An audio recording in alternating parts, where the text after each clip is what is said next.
žvejuprekės.lt ir šiandieną pristatau naujieną iš Flyteko.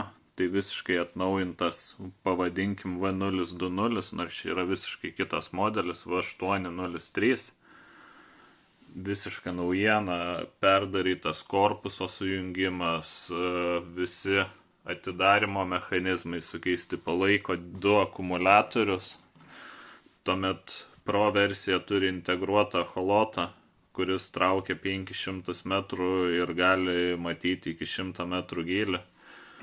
Turi vienos rankos valdomą pultelį, kuris yra ganėtinai patogus, ganėtinai lengvai perprantamas, viduje yra įmontuotas akumuliatorius, jame valdosi itin lengvai.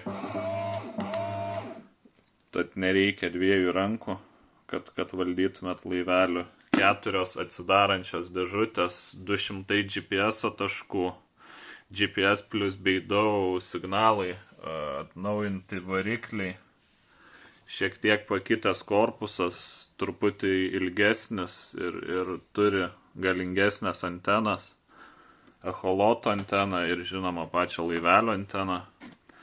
Čia yra echoloto ekranas, tai rodo pagrindinius dalykus, tai temperatūra, gylis, žuvis ir panašiai. Šią momentą aišku nieko neskanuos, nes nėra vandenyje. Kaip gamintojas sakė, tai šis modelis nebedaro tokio ryškaus lanko ir plaukia ganėtinai tiksliai, turi baterijos indikatorių, išjungimas, jungimas ir krūvą įvairiausių priedų.